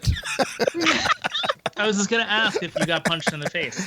Not in the face. What happened was there's this real tight room where it's some kind of sleeping quarters, and there's like some nun, I guess, sort of. Was she a nun? I'm not sure, but definitely in charge of the people in the room. That was the character, and it was real tight. And she was in front of me, and I guess the actor was like, "Well, this guy is not concerned with me." Because I had no reaction to her, and the people. I'm gonna punch him in the face. No, that would be awesome. No, and then the people behind me were like, just scared out of their mind at every single thing that was happening. The people behind us were a group of college-aged frat boys, and they were terrified, and it was fabulous. So I watched this actor look at James, look at that group, and just what she did was she just barreled past James and basically pushed him out of the way. Right. That was our contact. She didn't push me with her hands. She pushed me with her body. Like she just lunged is the word I would use. And we had extreme impact during that lunge. Not something I was expecting at all, like I said. Yeah. And it's funny because we got out and James was talking about it and he was like, "Wow, I did not expect to be, run into by this girl at full body contact." And my thought of the same scene, because I had seen it all happen, was, man, that actor really knows how to go after the right targets. Yeah. Oh, I mean, she did. I mean, like I said, like I said, we don't have much reactions to scare actors. We're just like, we're just goofy grin on our face, not the reaction that they want. So yeah, and she didn't even really jump out. She was just like in the room. So I was just like, yeah, all right, and then bam, I was like, oh boy. It did, and again, I also want to say none of these contacts I had ruined my experience at all. It really didn't. It wasn't a bad time, but I was just, again, I wasn't expecting that. But then, yeah, we got out of there alive, and Josh and Angie didn't. We never saw them again. We just hung back, I guess. Yeah, I don't know. We never saw you. We didn't see you again the rest of the night. Nope. And I feel you guys were in a vortex. I didn't even hear from you until like hours later. That's true. You didn't. We waited out because that was our last one of the night. And we waited at the exit for a good 10 minutes and didn't see you guys. And so finally we were like, you know what? Maybe they came out before we did and like just kept going. But you were just nowhere to be found. Maybe you snuck out and like were just like blocked by a group or something. Like we had no idea. We were like, okay, we should go. Yeah, we left you to die. Sorry about that. So they're probably dead. Well, let's just leave. Yeah. I mean, us versus the ghosts. Was the general consensus. If you don't make it out of a house, then you're just dead. And you have to stay there. Yeah. So. I mean, what are we gonna do, right? We're no Ghostbusters, so. All right, but out of chronological order, we want to talk about the two brand new mazes, and one is called Dark Entities, which I don't even think we need to read a description. I would say this is a maze that is heavily inspired by the movie Alien. Yeah, 100%. Oh, that one. I'm sitting here thinking, what maze was that? Yeah, the name doesn't really make you think that, but yeah. I felt that this was my least favorite maze of the evening. Really? And maybe it was because the set design wasn't as inspiring. You can't do that much when you're like supposed to be on a sterile spaceship. It has to kind of look one way. You can't be like too out of control. Like, you can have some wires cut, and some sparks and whatnot. But other than that, like, you can't do much with it. So that was kind of my only sad part about this.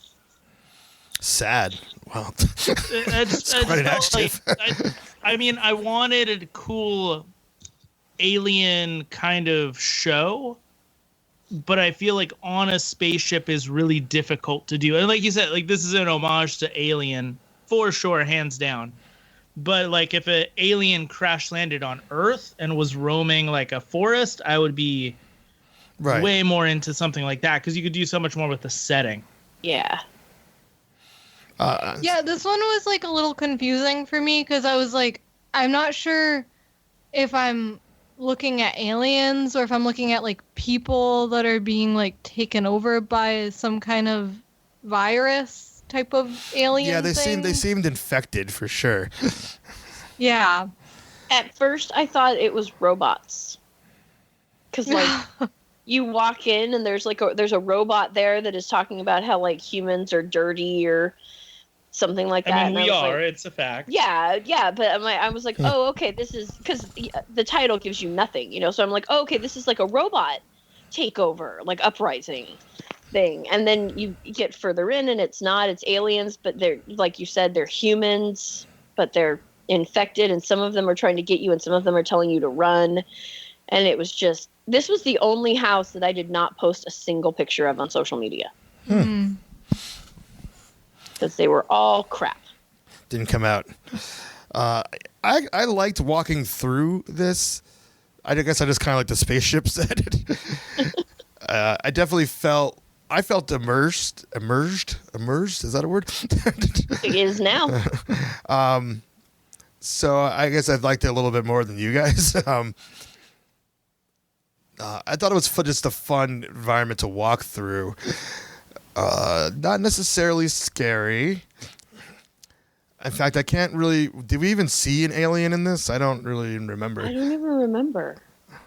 I think there's an animatronic alien towards the end of this. However, I think the most impressive part of this is the robotics. Like some of the robotic animatronics that they have in there are impressive. And I like if it was like Roxy said, where it was like a robot takeover, I think that's almost scarier than what was presented. Like 2001 Space Odyssey type of situation. Yeah, but with more robots. I also feel like this seemed like a queue, like to a ride. Yeah. A queue to something more. It totally did, and it was one of the ones where there were numerous haunts in the night that we've talked about where it was very immersive, and you forget that you're in a warehouse or that you're in a maze or whatnot, and this was not one of those. Yeah, I agree. No, yeah. I just realized that now, that it seems like a cue, like it was leading up to something that didn't pay off. That's probably why you guys seem a little disappointed by it. I enjoyed everything. I'm nitpicking. If I'm going to have to choose a least favorite, it's this one. Yeah. However, I felt like in its first year, it has time to now kind of improve. Yeah. Yeah, we'll see what they do. It also was very bright for the most part. Yeah. Mm-hmm. Which isn't usually the scenario for... Yeah, because everything was white. White. So, yeah. If I went back, which I'm going to, and I had to cut out a haunt, this is the one that I would cut out. Well, I do want to conclude my I was assaulted trifecta by saying this was the third place. And I'm not sure if it was a person or something mechanical. Oh, that's right. That's right, because it got me too, and it got Shannon, but in totally different ways. Really? How did it get you guys? In the leg. Interesting. So I definitely got a mid-range hit, and I didn't see what it was because it kind of happened after my sight line of looking behind me. So I don't know if a person. It was definitely something where like a divider came down or something, and something jumped out. and I don't know if I'm going to assume it was a person and not something mechanical, but whatever it was, it came right at me, and that was the most painful hit that I got all night. And again, I was like, I don't think that's the way this is supposed to work. I'm picturing it's just like a trap door with one of those like cartoon boxing gloves. Right. That just like came out and punched you that in would the back. explain the experience I had. Because that's exactly what it felt like. It was the animatronic at the end, and I remember I was filming, and I remember thinking, well, aren't you going to jump out? Isn't it going to move? Isn't it going to do something? And it didn't. And so I kept going, and as I was walking by it, well, then it did. Oh, Okay. Yeah. That's kind of... That's not what I'm talking about, by the way. This happened like in a hallway, and at that moment there was no one around me. Like whoever was in front of me just turned the corner, so there was no one behind me to say. To ask, did you see what hit me or anything like that? I think it was an actor trying to do some type of jump scare that was mistimed completely. That's my theory. I think that from now on, when we tell the story, it's a trap door with a boxing glove. Yep. Yeah. Thingy. Yeah, this is a Roger Rabbit scenario for you. Yeah, it's the Looney Tunes alien maze. It's made by Acme. All right. Well, I think that's all I got to say about this, right? Dark entities. Stay out of space. Aliens will get you, and they'll punch you. If they don't, the robots will. Yeah. Now onto the last maze and another new one, the depths. So, for the last time, Josh, in 2018. Read us off. Okay, so Knott describes this one as a heavy fog draping over an abandoned port village where ancient creatures lurk inside the pitch-black underground caves hidden below the seaside shores. The Night Watch mining crew has mysteriously disappeared, and village rumors point to the eerie tunnels the town sits upon. Myths of the terrifying horrors that lurk within the cave have often been whispered but never confirmed. Did the crew meet their demise at the hand of vicious creatures that live there? Journey into the ominous caverns and follow the crew's paths into the depths. Discover if the superstition revolving around the cave is true or not. But be warned, all who have entered have never surfaced. Ooh. That is a long description. But I feel like it describes what this is almost perfectly, in the sense that you travel down into these mines and then kind of come out the other side in like a weird pirate kind of situation where it's like, if you've seen like Pirates, where you have like these half human, half sea creature characters, it is that you kind of find down there. In fact, there's one character that looks like heavily influenced by Davy Jones. Yeah. Yep. With organ in tow. Yes. Yeah. Which overall, Davy Jones himself and other things are very Lovecraftian inspired as well, which I feel a strong Lovecraft inspiration here, which I believe was intentional. I'm pretty sure this I think I saw something about the inspiration behind this. This is John Cook's new maze of the year, and I think he said something about that somewhere. That's the kind of reporting you get here. Someone said something about it somewhere. Right? Yeah. Some guy, yeah. This is better than the Inquirer. Yeah. Anyways, so yeah, this I would say not super heavy, but there's a little bit of a steampunky feel in here, not over the top.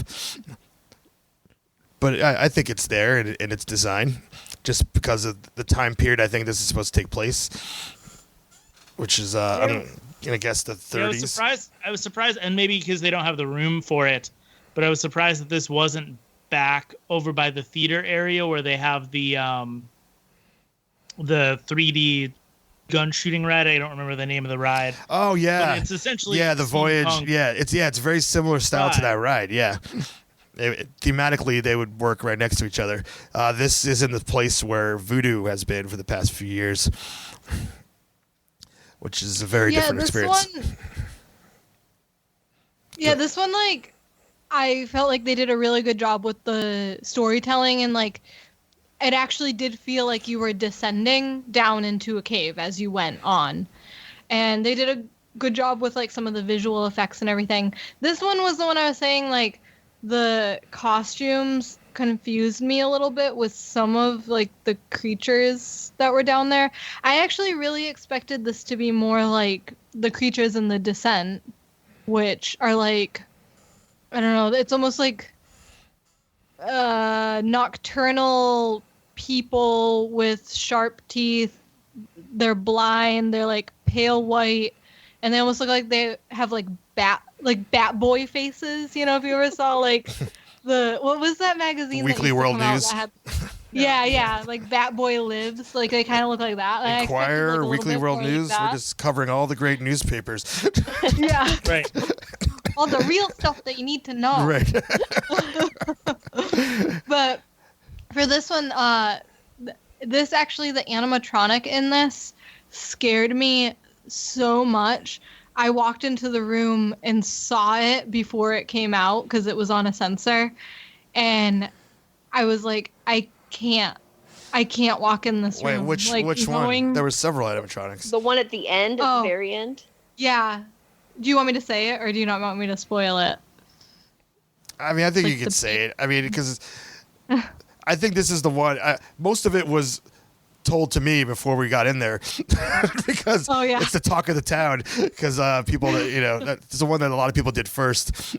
And it was one of our this one ones. was the shark. It was the shark animatronic in it. Also, this one is, I got touched in this one by an animatronic eel.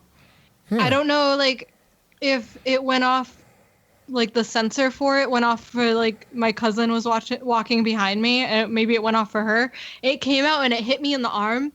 And when that happened, I got so scared. And she's like, it touched you. And I was like, oh my God, let's not talk about it. And I just, like, walked as fast as I could. Let's not talk about it. Yeah, like, I didn't look back. This one had some of the coolest effects, I think. Because like the eels, you know, they were really cool, and you know, and they were animatronic. The main room with the fog and the green lasers.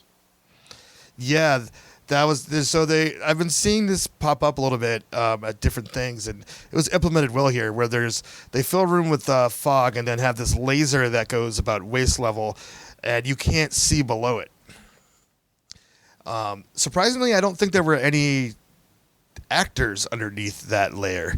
For us, it was. There was? For us, there were there were some that popped up. But also the way that the lasers were pointed is that as you walked further, the water effect that it's supposed to give It's supposed to be like you're walking through water, basically. the water was rising. Yeah, so and that was the beam really started cool. to move upwards more and more. So it seemed like you really were kind of walking into the depths of the sea. And like the people that were under it were the first time that you ever saw these like fish human hybrids. Yeah. So it's a good storytelling moment. Yeah, I missed that moment Queen Mary does that effect as well, and personally I think they did it better, but that may also be because it was the first time we ever saw it. Yeah, it was like last year's sure. Queen Mary, not this year. Last year was the first time that they implemented that in a maze, and they definitely had scare actors underneath the. Yes. There was nothing else really in that space that the way the Queen Mary did it last year. It was pretty much an empty room with. And this wasn't. This No. was a great setup. Stuff went way up, built up over your head, and you had to walk through, and it was a really cool effect. The other effect that I noticed in this house that I really, really liked was the sound. I actually had a moment where I thought we were on a submarine. Like somehow we had like walked onto a submarine because they had that sound going off of the like pressure pushing on the metal. Wow, it's very subtle. I didn't even pick up on any of that. Yeah, I grew up with that sound, so I'm really familiar with it, and it sounded so real. I was blown away by that one spot where that one sound was. I was so impressed, and I was just blown away. Wow. And This was my favorite maze of the evening, for sure, hands down. And maybe it's because it was new, you know, being now a return visitor, that it was like I was looking for something new and different. But this was really good. I enjoyed it a lot. And none of us have mentioned the giant squid in the room. Yeah, Kraken. Yeah, that was pretty cool. I was a little disappointed though because I thought it was too dark. Really? Yeah. I thought that room was pretty bright. You thought it was too dark? Yeah, I thought it was too dark because I could see, like, when you first walked in, you know, there's the tentacles coming up and whatnot, and I could see those, but the actual Kraken itself, I could barely see. I wouldn't have even known what it looked like if I hadn't seen Shannon's photo that she took of it. Really? I thought that room was super bright. So Weird. yeah. I thought that room could be a lot darker. I thought that was like the brightest room in the maze, to be honest. And then there was the shark, which is amazing. I have to say, go ahead. Oh, I was gonna say, in Pinocchio's Daring Journey, when Monstro comes up at you, I can't even look at that. Like, I've been on that like comfort. 20 times, and it's not even that scary, and like it scares me. So that shark was like, oh my god. I think about it. Like, I've thought about it at least daily since we've been. I did not want to leave that maze. I wanted to stand there and stare at that shark so badly. Like, I wish I could have just stepped off to the side and let people walk past me because I just wanted to watch the shark keep coming out. Like, yeah. I loved it. And it seemed like it was out of control, you know? It seemed like it. What's interesting about all this is that, I guess me being social media friends with people that work at Knott's, after the event, I've seen a bunch of pictures of the build of the depths. And there really isn't much to the shark. Like, what you know, like in the daylight. And I feel like that area is so dark and it seems as though the shark is going to invade your personal space. I think a lot of it, and it would make sense why you're so freaked out by it, Angie, is that a lot of it is you're filling in the blanks of what you can't see of the shark, and you're filling in the blanks of what's going to happen. Mm-hmm. Because when I saw, I think even yesterday is when it was, I saw a picture of the shark in the daylight while they're building it, and there's just really not much to it. It's pretty crazy how much you fill in the blanks with your mind on some of these things. If you come across that again, will you text it to me? I will. Thank you. Maybe you should repost it on the Creepy Kingdom Instagram. I feel like this was like someone's personal Facebook page, and while it is when it's on the internet, you know, it's for life. It's for life, but I don't feel like I should be the one to share it. You're not about the behind you don't the curtain. Spoil it. Yeah. But what's interesting is to see how immersive the depths was, and even the rooms, or not rooms, but the paths and the walls, where in other haunts it would just kind of be nothing. There was nothing really going on. They were just a path to the next place. It was so detailed, and just you can see the rust. It was painted on. You know, you just feel like it was such a lived-in, decaying space. You know, and to see what that stuff actually looks like, you know, with the lights on. You know, it's just, you know, it's nothing. it's just painted wood.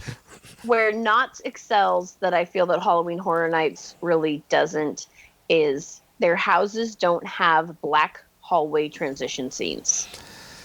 And I really like that. Like, I feel like Knott's uses every single inch of they're built. Right. Yeah, definitely. I mean, especially the areas I'm talking about, that would have probably been a black hallway at Horror Nights. Mm-hmm. Because there was nothing really going on there. It was just kind of like, a path to somewhere else. Yep. But yeah, no, they use every inch they have. They take complete advantage of their space. And I think that's one of the coolest things. There's no long black hallways. You don't have that. Yeah. Nope, can't think of any. All right, so we have given you our full thoughts of all the mazes. There's other things there that we don't need to review, because we're going to run a little long, and that's not really what you tune in for anyways. This is what is sadly absent this year is Elvira, which was a great staple of the event. I felt her presence, or their lack of presence. It was definitely missing. It was something that was a nice touch to the mazes, because the Elvira show is something that I would have went to independent of Scary Farm. And it was such a bonus thing to experience. We did enjoy the one show that was in its place. I wouldn't say that it's really replacing Elvira. It's just where Elvira was, and it was funny. It was amusing. It was fun. We had a good time with it. But it was a good resting spot. It didn't pack the house the way that Elvira used to, No. which you could also feel in the lines for a lot of the different mazes. That what would normally get rid of 5-10 minutes on every maze for an Elvira show wasn't there. So the regular lines were much longer this year for a lot of the mazes. I didn't realize that. But yeah, it makes sense. Well, I mean, it is what it is. We're not going to... Elvira's not doing the show there anymore for whatever reason.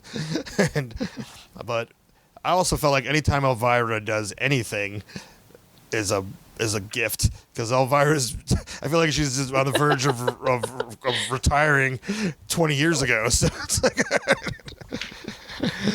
yeah, you'll take anything at this point. Right, sure. right. But it was a staple for a long time at Scary Farm. So the first year without her is going to be a transition year for that type of entertainment for sure. But yeah. So, all right, let's, so Angie's favorite is Trick or Treat. Lights Out. Yep. Got the Depths for Josh. Correct. We got Shadowlands for Roxy. Yep. And, I'm still going with Dark Ride. Still being my favorite.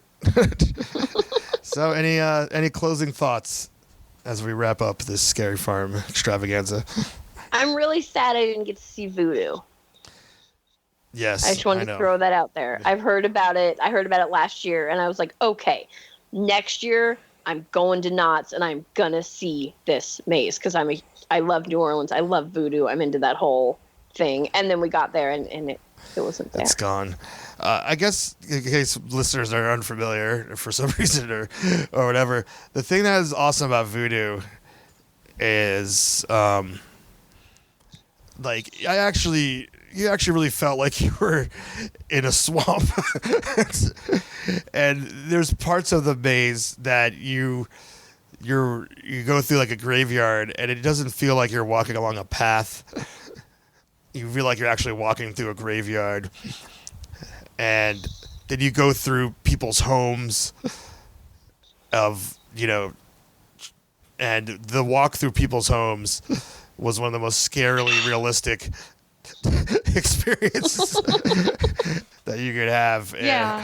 And, it was, and I mean, it was hot in there too. They simulated humidity.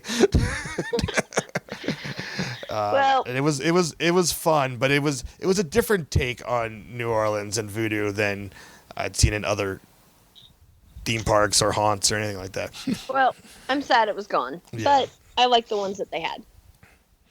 I would say, just to wrap it up, for anybody who is thinking about going, who's gone in the past, And you know, many years ago, or not even that long ago, a few years ago, you could get in and pretty much get everything in one night. But Knott's Scary Farm has gotten popular, and like I said, the lack of Elvira probably adds a bit more to the line. So I would suggest to most people, if you can afford it, then you're only going one night.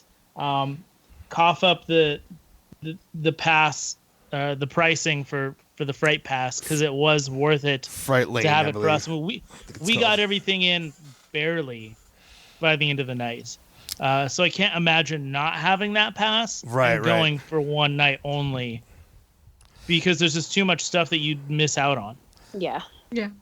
I also would say that if you're somebody who likes story and the immersion, and you're not just going for like, because you want to see like your favorite movie come to life, or you're not just like an adrenaline junkie looking for like jump scares and that's it. If you really want to like look and appreciate costuming and set design and stuff, and there's only one haunt that you do in the Southern California area, I would recommend going to Knott's above all else. Interesting. Even above Dark Harbor. Yeah, and I love Dark Harbor, but I think for like the general person, that I think Knott's, because Knott's has like a little bit for everyone. I feel like Knott's we has were more saying. variety than Dark Harbor. I'll give you that. Yeah. Alrighty. Well, I guess until next year, we'll see you in the fog.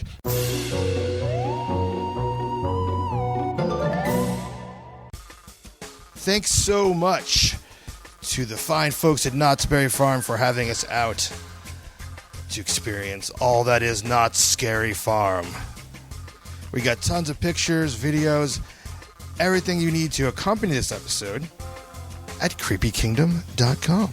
If you would like to support us here at the Creepy Kingdom Podcast Network, you can do so by contributing to our Patreon. That's patreon.com/creepykingdom. Well, as I stated at the top of the show, we are smack dab in the middle of haunt season. We have several great, when I say great, I mean great as in large, full of awesomeness episodes coming up. We've got our Queen Mary Dark Harbor episode. We've got our Universal Studios Halloween Horror Nights Orlando episode, and Warner Brothers Studios Horror Made Here. Those will be coming up before you know it. So until next time, stay haunted.